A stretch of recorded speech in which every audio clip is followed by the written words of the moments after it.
Hey there, everybody. This is part 3 of the Cybersecurity in Schools web series. Thank you so much. This is Carl Hooker joining you from Austin, Texas. And we've had a little bit of everything during this week. We've had someone from government. We had Scott talk to us, Scott Augenbaum talk to us a little bit about some of the things he saw during his time in the FBI when it comes to cybercrime and some of the things he's still seeing in schools today. Then we had Corey Lee join us from Microsoft. He's a zero trust architect from Microsoft, talking to us a little bit about what the industry is seeing, what are some of the things they're putting in places to help schools. And we saved the best for last, folks. Eileen Belastock is joining me. Hey, Eileen, how's it going? Hi, you definitely left the best for last. See, I've known Eileen for a while. So, guys, this will be very informal, but also formal conversation. Eileen's worked in schools all over. She's a director of technology and information recently, up and through August, right? But now you're doing consulting. You're helping everyone, right? I'm trying. I have so many years of experience. I'm trying to get out there and work with districts and work with software vendors and a little bit of everybody on this topic. So, well, I thank you for joining me on a Friday. I know it is Friday afternoon, and it's a lot of teachers and IT staff, especially, are probably going, "When's happy hour coming?" But it'll come in about 20 minutes. We got it coming. It's right here. It's right over here. It's right around the corner. Yeah, exactly.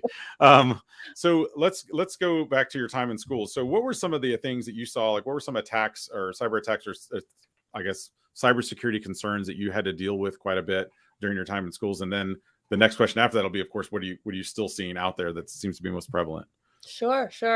Cybersecurity attacks have been happening for a long time, but what I coin it as is the Goldilocks effect. All of a sudden, everybody's getting devices. We're doing a lot more online and virtual schools, and all of a sudden, became the prime target for cyber criminals.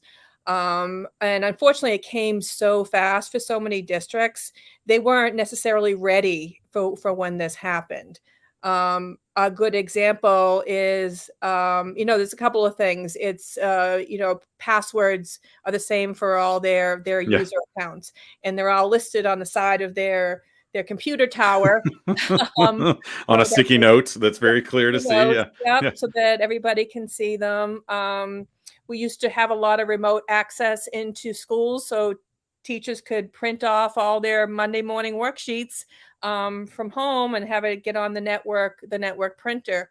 We also saw a lot of, which is a component of cybersecurity, is data privacy issues with teachers getting all those free accounts. And this was really prevalent during the pandemic, which, they sign up for these free accounts. They're sharing, personal identifiable information they're not supposed to be doing. So there's been so many avenues for access.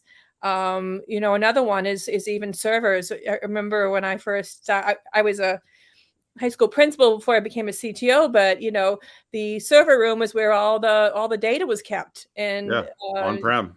And some of those old fashioned tech directors wanted to be able to control it on-prem. Right. And so those kind of things were really, really all kind of came to a head, and cyber hackers figured this out pretty quickly. So some examples of what I'm talking about here, and I think one of the big ones for me was BYOD. All of a sudden, we're going one-to-one. Districts were allowing students to bring their own devices in, getting onto our networks. And some of it was, we want personal preference for the children to have the device they're comfortable with. And other ones was affordability. The districts couldn't afford to provide a device for everyone. So if a student wanted to bring in their MacBook, well, that was okay. Sure. But the problem was that they got on our network. I had recently done an article about a couple of school districts who had been hit. And one of the school districts was hit because a teacher had brought in her own device, opened it up, got onto the network, and that's where the ransomware was. It was on her personal device that she brought into school. They were able to, they had to shut down school for a day or two. Wow. They had to shut down the network. It didn't get very far, which was great. But things like that are happening all the time. We have students who flood, with DDoS, they flood the network with emails so that it shuts it down because it's overloaded and students don't have to take final exams. Yeah. This happened, I believe, trying to think of what district it was, but I did an article on that too. So it just kind of shut down the whole network. So those BYODs are a real problem, but it's a tough situation to be in because we want the kids to be able to bring in their own devices. We want, especially when school districts can't afford it. This money, the ESSER money, is going to be running out soon, and Yeah. how are we going to replenish all those thousands and thousands of Chromebooks or iPads that we bought? Students are going to go back to wanting to bring in their own device that's up to date and new, and actually has a memory left on it. Yeah, I think that's that idea of attractive nuisance is what I call it. It's like when you have a swimming pool, right? It's a beautiful thing to look at, but man, does it take a lot of work to maintain. And when kids are bringing in devices, it's the same thing. You're saying like, listen, we don't have the funding to keep this up, full time. Unfortunately, and that's just going to be the case. And when ESSER funds, I think you're right, Eileen. When they're gone, I think people are going to look around and go like, oh wait, now how do we do this again? So I guess, and it sounds like a lot of the things you're talking about, a lot of the challenges that you've encountered, obviously there's technologies involved in all this, but it's a human error in a lot of ways. A teacher brings in an unprotected device, a teacher leaves a post-it note on their computer tower or whatever, which, by the way, very common. In fact, when I had one of my students hack our SIS, he said the reason he did it and how he got it is he just found a sticky note with the password from one of his teachers, and that got him into the whole system. I shouldn't be laughing at this. No, well, if you don't laugh, you cry, but it's true. And I think so. I guess my turnaround question for you is then, so if this is definitely, there's some human error here, what can we do? Or you're one person that's basically in charge of all this. How do you train? How do you implement? What kind of best practices do you share with these staff, and what should schools be doing, I guess, around this? So I think it's also it's a big shift in culture for a lot of schools, what I'm going to talk about. And you have to get their trust. They have to understand why you're putting in some steps I'm going to talk about. If you don't get the buy-in from the staff and the administrators and the students, then none of this is going to work. And that's, I think, the hardest part of all this is just getting them to understand the importance of having the security in the system. And it's not to be Big Brother, it's to protect their data as well as their students. So I think educating the teachers is the first thing, being transparent with your communications, constantly letting them know what's going on, and constantly reiterating the protection we're putting in place as to how you can protect yourself. Right. I always relate it to Facebook, when Facebook and Twitter and all your data's gone, or Target or whatever. And I was like, think about that in school too, because it's the same thing. Just because you're in a school environment doesn't mean your data or your students' data are protected. But so some of the things I would say, and both Scott and Corey talked about it, was the multi-factor authentication. Mm-hmm. MFA. Yep. Yeah. And I know that Los Angeles, who got hit just recently, that's in the New York Times. Did that just come out like this week? Yeah, over the weekend, it got hit. They were in the process of implementing MFA in their district. So they were like weeks away from doing it. But for those of you who don't know what that means, it's just it's almost like when you have your Amazon account and you get a text or an email on your phone saying, can you verify that this is you and this is your account? And then it lets you in. Well, it's the same thing we're trying to do with teachers accessing our networks, our systems. And that is again a cultural thing, because it requires teachers to be using their own device in many cases, because you need a device that's not the school device. So we're asking them to use their phones or their personal devices for that two-step authentication. And it can be a struggle to implement that across a district. But it's really, really important. And, the FBI just came out with a warning about Vice Society, and one of the things they recommend is the same thing. Multi-factor authentication is a big step in preventing it. The other thing is, I talk about this a lot, is data governance. One district I was in, the principals had super admin powers to our SIS. So they could go into Power School and could do anything they wanted because they had the superpowers. So it's looking at who has access, why they have access, how long do they need access, and be able to constantly look at that and say, well, does my, my special ed teacher really need access to our accounting system? Right. In a big person, and this is the administrative assistants in the buildings, a lot of times they have access to the accounting system, the HR system. So once you have one person having access to all the systems, all you need is a good phishing email, and they're in. So just really taking a look at who has access to what in your entire system. It's a process. And then determining, well, if they need access, and maybe only need access once a month, so we're going to give them a time limited access, or we're going to say, no, they don't need access to this. We're going to create a new role where they have access to just what they need. So, those are really big things to look out for. I also think that, making sure your antivirus software is updated. Make sure your systems are separate. Make sure that your payroll system is not attached to your SIS system, which I think I said that my district, in fact, that's very common in Texas. Skyward, which handles finance and HR, also handles our gradebook, and so it's the same platform. They do have separate logins, though, so I want to clarify that it wasn't one login to get you into both, but so they are somewhat separate. They're just owned by the same company, which, of course, and then there's a little bit of a lack of parity there, so which could add to risk too. Yeah, can I guarantee you the teachers are using the same? Same password, and that's the other thing is just it's a component of it, but data privacy is important. You got to really know what security your third-party vendors have. So when you're vetting software and apps, you really got to start looking at not only the data privacy agreements with them, is also look at what is their security policies as well, because that's an easy way into a system. That was recently with Illuminate, and it's happened to many of those vendors, and so making sure that they have the best security they have, so that we're not getting in that way. But I think it really comes down to, honestly, the IT department. This FBI warning talks about how Vice Society could be in your system for months. Just laying dormant, right? Right, laying dormant, maybe taking over a person's email behind the scenes and not really sending anything out, but being there waiting.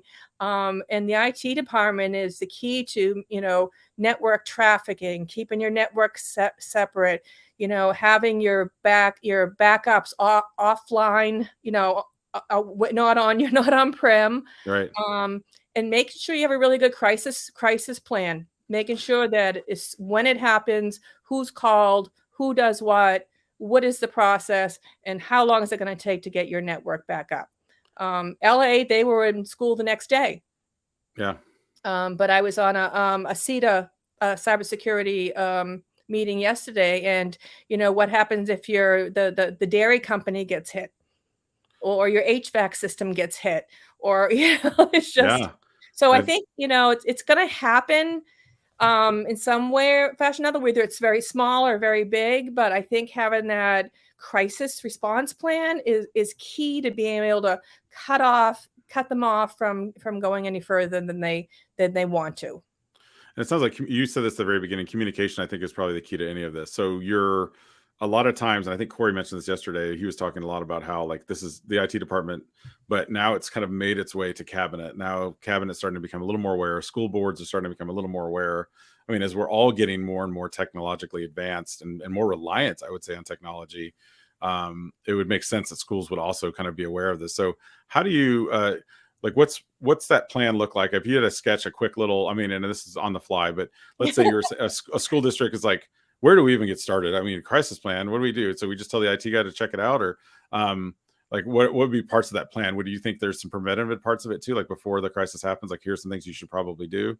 And I Yeah, think some of those things I just talked about, yeah, having, off your MFA, yep, MFA, your backup of data is offline, it's all encrypted.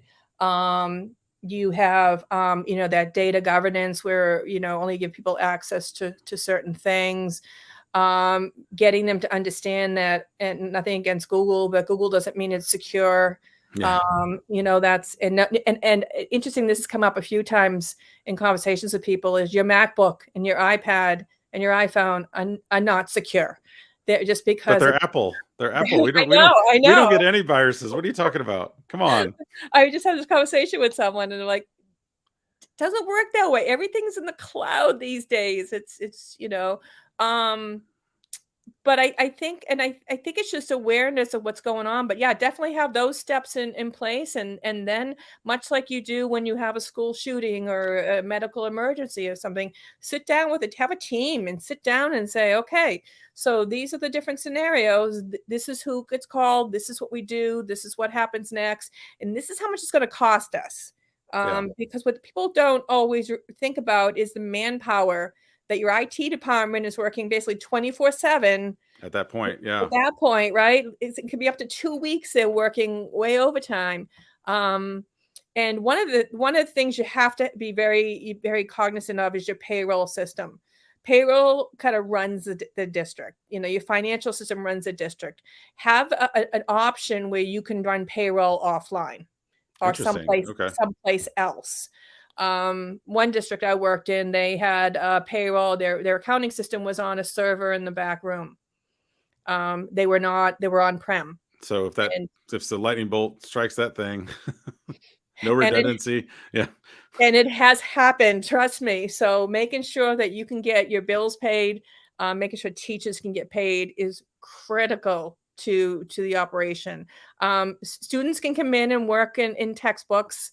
There's a lot of things we can go back to old-fashioned temporarily. Sure. People will grumble about not having internet access or limited internet access, but the key is to get kids back in the building and get operations running up as quickly as possible. Some things don't necessarily matter if your busing transportation system isn't up, don't worry about it, but we can do it this way. So, Right. but the main thing is just getting kids back in school. That's almost going to go in the opposite of like what happened during the pandemic, where like all of a sudden we were forced to put everybody online and everybody has to connect online. Now you're saying it could happen the opposite way too. So I think it's good. I think one thing we've learned from that is that we can change pretty quickly on the fly as teachers and educators. It's definitely stressful, but having that backup plan, at least a little bit sketched out, like you're talking about, makes me think at least we know, like, okay, if it does or will it happen, this is what we're going to do about it.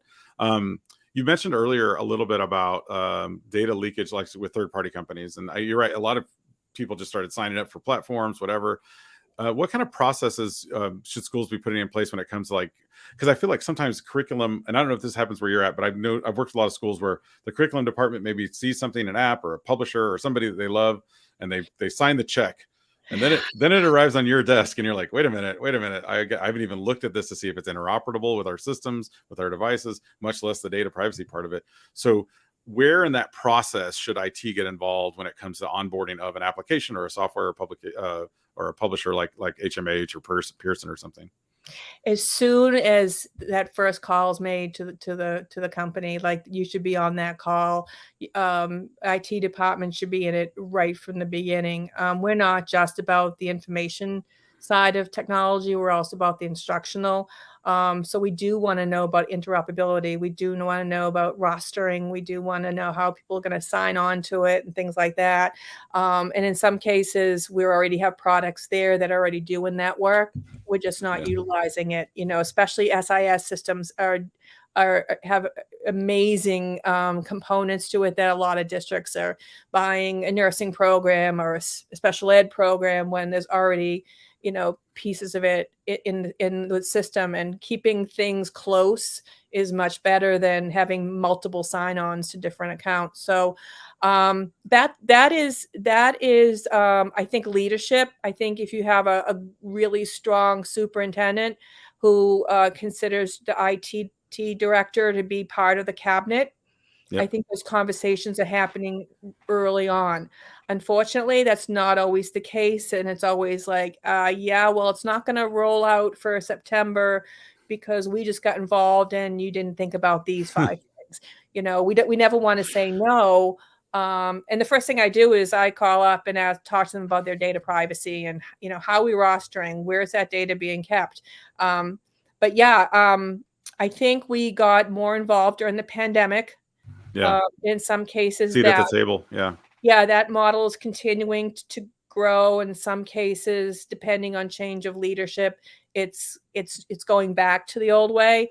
So I think that IT directors have to continue pushing and be adamant that they need to be at that cabinet table, and be part of the process. Because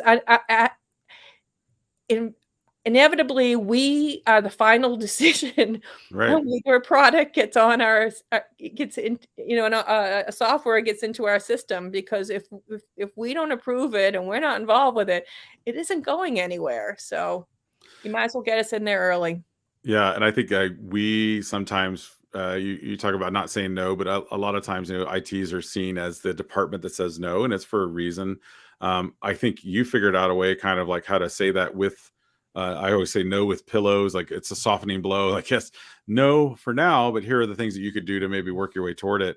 Yeah, bringing you in early, I think, is so important. And then I say on the flip side of that process too, at the end, a lot of times we have things on our system that we don't even know that we've had for years, right? Maybe you get into a school district, you've been there for a couple of years, and like, wait a minute, why are we still paying for this subscription? So what about, like, this isn't so much cybersecurity, although it does tie into the data part of it. What about sunsetting and offloading, like, systems? Like, what does that look like in a school? What should it look like in schools? Is it one person that decides it, or are you bringing a committee together to kind of look over what systems you've used, and then how do you analyze that data? Well, having gone into 2 districts and not knowing, having no documentation as to what they had for software, that's the first thing you do, is you start figuring out. And I think even after a year into the job, I was still finding the software that was being purchased. But it's very important that the IT department, and I have an accounting background, so I love talking about budgets. You're into the spreadsheets. Then give me the spreadsheets. I can figure it all out. Yeah. I'm into that stuff too. Is developing a budget, and working with the building principals, and actually being one of the final says on whether something is purchased. So say a teacher has been using this world language program for the last 3 years, and maybe they paid for it and now they want the district to pay for it. Well, it has to come through me. So then I'm like, oh, I didn't even know we had this. So that's a conversation. Usually how I've done this and it's worked well is I actually save the money. So I talk about buying things at a district level, and it's kind of worked out well because the principals are saving money on their budgets. Yeah. The teachers are getting what they want, and I actually have control over what actual apps are coming into the district. I can actually start vetting them more, but some of them are still out there using free things, unfortunately. But there's a lot of programs that are out there now, and Securely and GoGuardian and Learn Platform and all these different companies collect data. So there's real-time data collection in all those. So I can see, oh, this teacher is actually going to this website all the time and the students are going there. So using data has been really good. But again, it goes back to communication and collaboration with the principals and with the teachers. And if I see they're using a product, I'll talk to the department head and say, I'd love to support this. Is it, what is it? Why do you need this? And how does this improve student learning? And, is there something else we could use, or maybe that's the best product, and then I would support it. But running the budget, being in charge of the budget really has been very beneficial for me, figuring out what apps are out there. Yeah, that's the first bit of advice for those who are listening. Make sure you have control of the budget. I think that's always important too. But no, that is good. No, I think you're talking about the free apps, because I really feel like the pandemic brought a bunch of that. But I think before that, even ed tech companies have figured this out, right? They're like, okay, let's give them a freemium model. Let's let them. We're going to get them signed up and get their kids in there, like before we even know it as an IT department. So were you doing regular audits? Were you going through, because I had one of my team members who's like, you had an accounting background, loved numbers, loved number crunching, and he was like, I want to go and identify in our system all the things. I was like, go for it. If this is you run with it and let us know. And then come back and tell me. I was shocked to see how many different things were out there, and they're free. So teachers like, well, it's free, so what does it matter, right? So what do you say to that? It's free, what does it matter? So interestingly, the teachers who had free don't want the free anymore. They want the premium, because we work with companies like ClassLink, and they have single sign-on. The students and the teachers have a platform where they see all their apps. They don't have to roster the kids. They don't have to create classes. So once I seen the benefit of the paid version, they really, really want that. The free one was great for a short period of time, but they really like the features of these premium accounts, and so they're willing to come to me and say, "Hey, I had it free, but it's not. I can't roster my kids. I have to create my own classes. If a student leaves my class, they're not there. I had to take them out manually, Yeah. or it doesn't sync with the SIS, so can't do grade backs and things like that." So I think the teachers are getting less and less enamored by the free when they realize that the paid ones are so much better. And a good tech director, if it makes sense financially, if it makes sense privacy and data security, and if it makes sense structurally, they're always willing to actually try and implement it. Because our job is not to we work for the teachers, we work for the district, and we work for the kids, really, is what we all work for. But we want to make sure that the students have everything they possibly need to learn, the teachers have what they need to teach. So Ideally, I will say, I'll add a tag to that. Ideally, that's what the tech director does. And I think there's some people watching this right now. They're going, "Oh, I know a person that does this. Like, my tech director doesn't let me do anything." And again, some of that, it just comes back to what you're saying at the very beginning, which is communication. It's not that they don't let you do anything. It's maybe they don't let you do everything, but there's a couple of things that you need to just look at and confirm. All great tips and advice. But I'm going to ask you, as we get close to the end here, I want to ask you to put on your future hat. So looking toward the future, Eileen, you're doing a lot of work in a lot of different places. We're going to hit on those in just a second. But what does the future of cybersecurity look like in schools to you? Because we know we have a lot of new things coming down the road, as always, with technology, with blockchain and Web3 and virtual worlds and metaverse and whatever. What does it look like to you? What do you see in the future, 5-10 years down the road? Well, that's interesting, because I think it's all going to depend on if the federal and state government start supporting cybersecurity in schools. We have so many demands, and cybersecurity is becoming a real issue, and we're not getting the funding we should. And if the CoSN just came out of there, right? Their state of education recently, and that's one of the top 3 is cybersecurity. But yeah, it's all about policy. It's all about funding. And if I know Biden came out for what happened in LA, but it needs to be more awareness, and it can't just be because it's LA. It has to be for my little 2000 district schools. And so I think cyber attacks are here to stay. I think we just need more funding to be able to remediate it when it happens and be prepared. And we can't do it without funding. Yeah, and I think it comes down to time and money, and is one of those two things we can make more of. We can figure out a way to make more money and get more money at it, but time, again, going back to what you were just saying before that too, about the free versus paid. I mean, I sure manually can go in and do this all the time, but think about how many hours it's wasting of my day versus having a paid automated system or a really high tech system that can really help me with it. So I appreciate your time, Eileen. It is Friday, but before you go, I want to ask you, where can people find more about you and the great work you're doing? Because I know you're speaking at a few places. You're kind of you're going to be a world traveler here very soon. So tell us where we can find out more about you. So are you. I'll be seeing you on the circuit, I'm sure. That's right. I'm easy to find on Twitter and LinkedIn at Eileen Belastock. If anybody's going to FETC in New Orleans in January, I'm going to be doing a 2-hour workshop on how to, all these tips I talked about, how to actually implement a cybersecurity plan in school districts. So it should be a lot of fun, and I'm hoping people get to enjoy it. Thank you so much for joining us. And I want to thank also our guests over at Microsoft for supporting this program. So I'm going to say bye-bye to Eileen as she disappears off into the background there. And thank you as all for being a part of this series. This has been an interesting series. We got a lot of different feedback from different people. And I thank you, those of you that have been live commenting, but also commenting after the fact. We do get those comments as well. I see those pop up on my screen. So again, shout out to Microsoft. Thank you for supporting this important conversation. I'm sure we'll revisit it again in the future because it's here to stay. Again, and Microsoft does have a free resource available to you that they want me to make sure I mention to you, and that is this digital privacy and cybersecurity for your school website. It's a great little website with lots of great free resources. Check it out. I put a little short link. That's my own short link. It is secure, mrhook.it/security, if you want to check out more about that. And with that, that wraps up the Cybersecurity in Schools series. Thank you guys so much for joining us, and we'll see you online.